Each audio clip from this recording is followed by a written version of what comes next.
my name is Kevin Sipp. I am the project coordinator for Gallery 72 for the City of Atlanta's Mayor's Office of Cultural Affairs. I'm also an artist, a writer, a retired punk rock singer, still rap every now and then.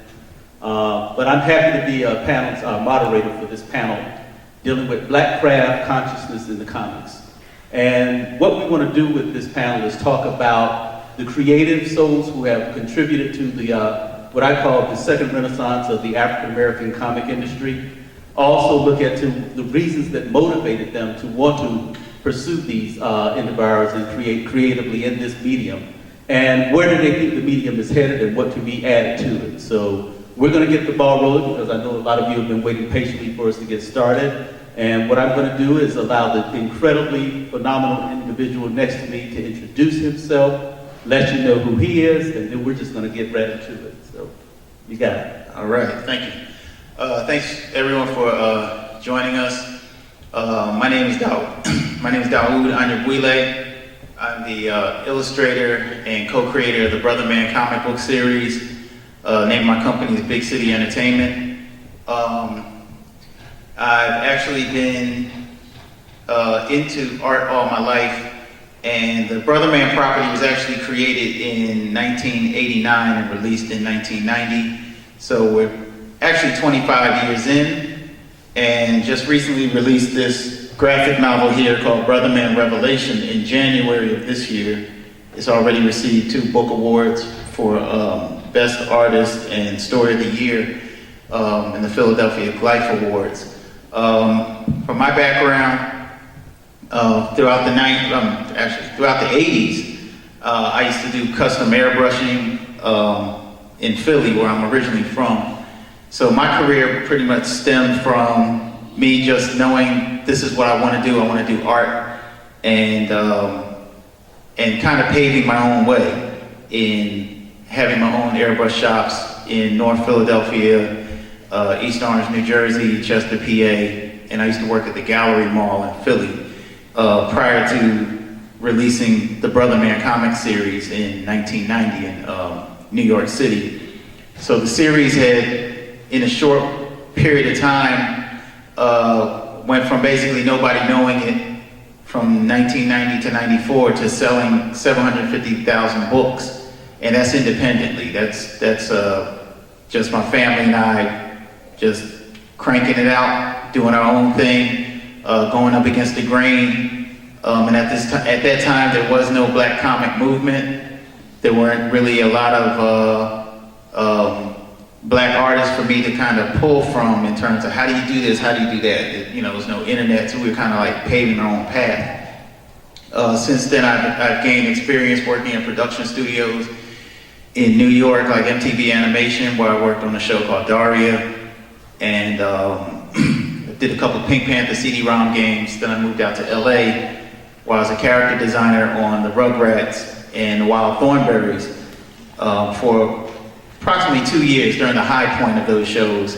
And then I left Hollywood, came to Atlanta, and eventually started working at Turner Studios, where I was doing like production art for Cartoon Network, TNT, CNN, TBS, Turner Sports, and a host of other networks, and come to 2 years ago, decided, you know, it's time to bring Brother Man back, even though it was never abandoned. It was like something that had to sit on the back burner as life takes place. But one thing I noticed was working in all these studios, I was able to gain a lot of knowledge and experience that I can apply to my own independent property, and thus leading to doing this book. And also one last thing was I did another graphic novel for HarperCollins called Monster, which was an adaptation from Walter Dean Meyer's classic book by the same name, novel by the same name. And the adaptation was done by my brother Guy, who's sitting right there. He's the writer and co-creator of the Brother Man comic series, and also he did the adaptation for the graphic novel Monster. So that's kind of like the background. There's a lot of things that I had planned. The reason why I came to Atlanta was to build my own production studio. I didn't really want to just get caught up in the Hollywood system, or any of these other network systems. I mean, it was a great opportunity, met some great people, but we need to have our own institutions, that focus on us and create opportunities for us. Definitely, definitely. So, what I love about your career, though, is that you are almost an embodiment of what has needed to happen for the past 25 plus years, you and your brother, in creating an independent, do-it-yourself almost version of taking on this industry. And it's not even so much as taking on the industry, as finding a way to creatively add your spin on the industry, which is basically what we want to speak about. So when you get to the roots of your creativity, you talk about the art that led up to you doing the comics. Can you go into a little more detail historically about the craft that honed your skills before you even started the Brother Man comic, and how did that come about? Wow, that goes back to, and a lot of times I'm not asked that in interviews. We did tons of interviews. I mean, we were written up in USA Today, just about every major US paper. Arsenio Hall did a spot on us, America's Most Wanted. But a lot of times they talk about the focus is on Brother Man, the comic book, but not like our history of who we were coming up. That's important. That's what molds who we are. For me, the home we grew up in, I'm the youngest of 4 boys. My mother and father, who since passed away, which was one reason why the comic series ended. But my father was an activist, and he worked at the university, so he was always about higher education. And my mother was a public school teacher, Philadelphia public school teacher, and they both cultivated art in the home.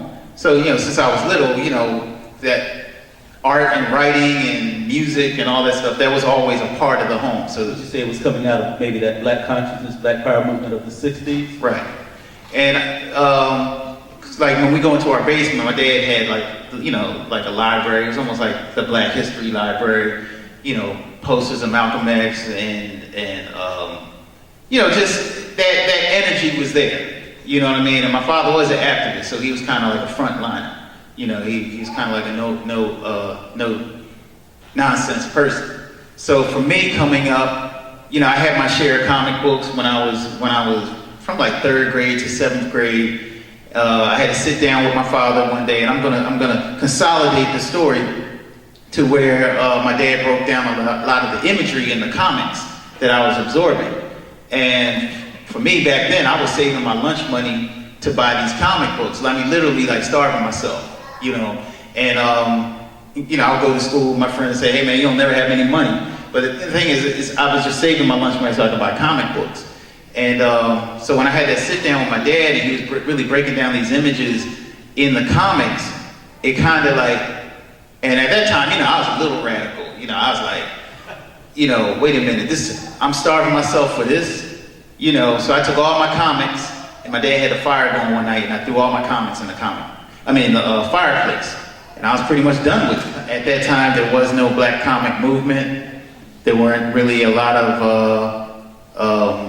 Black artists for me to kind of pull from in terms of how do you do this, how do you do that. There was no internet, so we were kind of like paving our own path. Since then, I've gained experience working in production studios in New York, like MTV Animation, where I worked on a show called Daria, and did a couple of Pink Panther CD-ROM games. Then I moved out to LA, where I was a character designer on the Rugrats and the Wild Thornberrys for approximately 2 years during the high point of those shows. And then I left Hollywood, came to Atlanta, and eventually started working at Turner Studios, where I was doing like production art for Cartoon Network, TNT, CNN, TBS, Turner Sports, and a host of other networks. And come to 2 years ago, decided, it's time to bring Brother Man back. Even though it was never abandoned, it was like something that had to sit on the back burner as life takes place.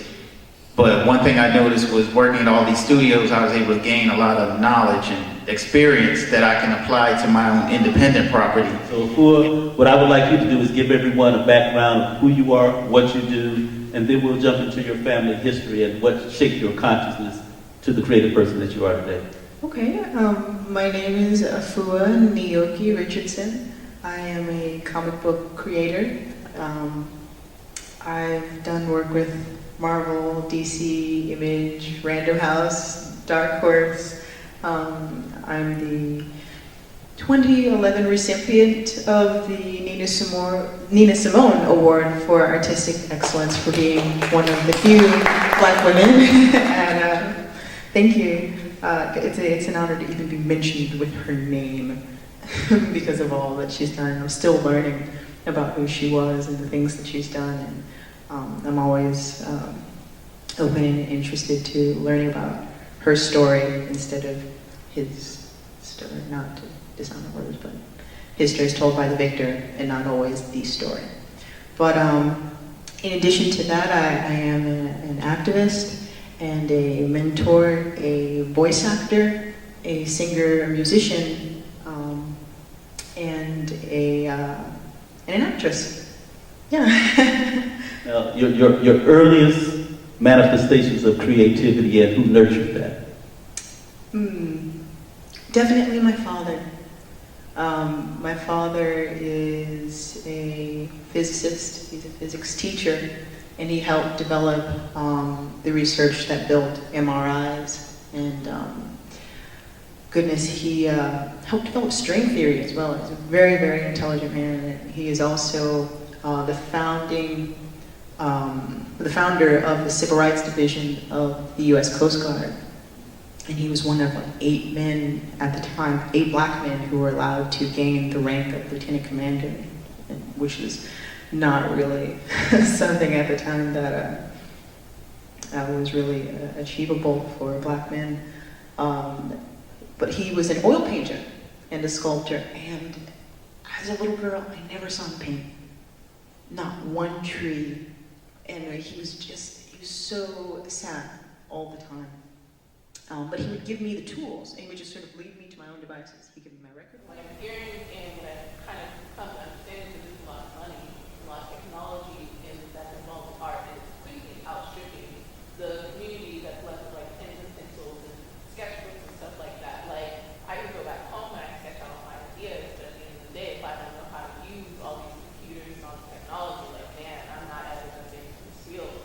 You know, that's how I try to find how it feels, how it's kind of coming out. So I wanted to like hear a little bit about that, because I mean there is, whether or not we want to like say that, there is a technology gap between those who have and those who don't, you know, and like it's not that there aren't creators. I teach I teach creators all the time. It's just about access to the technology and the access to people who know how to use the technology. That should be super frustrating, you know. So I just want to hear a little bit more about that. Anyone want to tackle that? There was a period of time in my life when I was homeless. My mom, unfortunately, is mentally ill, and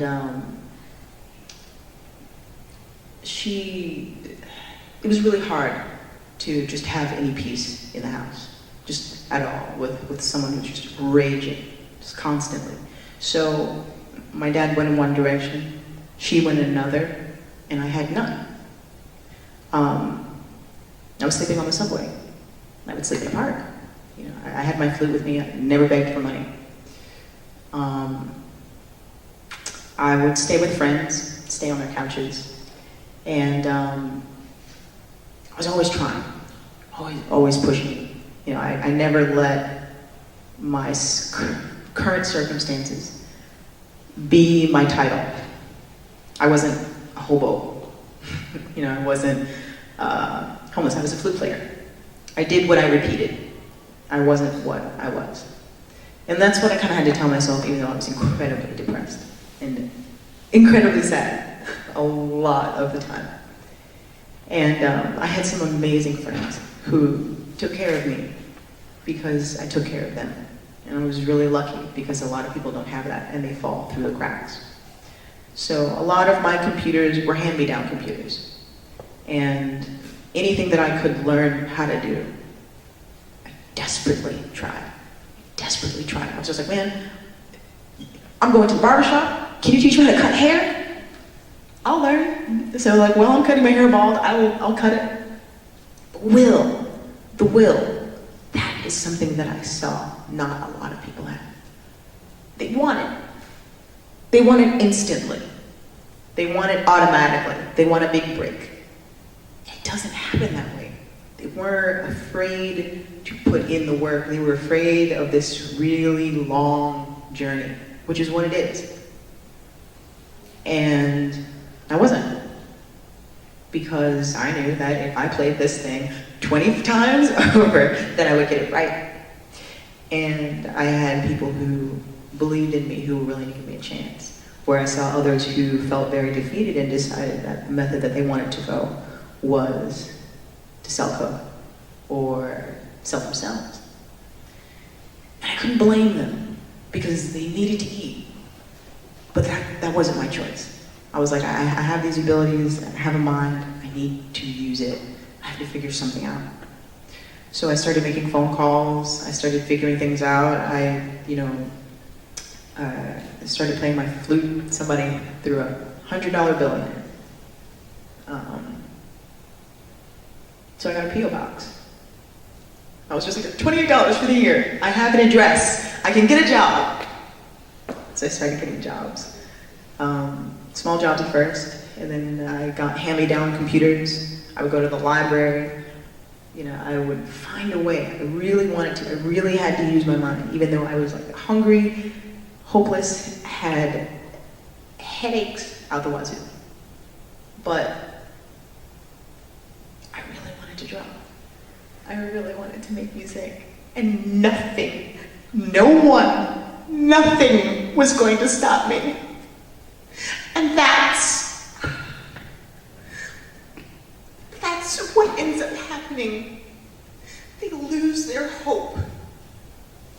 And that's why art is so powerful, because it provides an alternative. You'll hear a song, and it'll take you someplace else. And I would have to play it because I wouldn't have any batteries for my Walkman. So I'd make these alternatives. And just like you were talking about, critical mass. How much do you want it?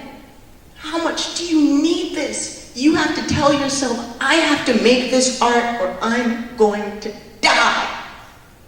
And in some cases it was true. Because the death of our spirit, the death of our philosophy, the death of our culture is what's at stake. And it's up to us, the cosplayers, writers, filmmakers. We have to do this. We have to be polymaths. We have to be mathematicians. We have to be businessmen. We have to encourage each other. We have to expand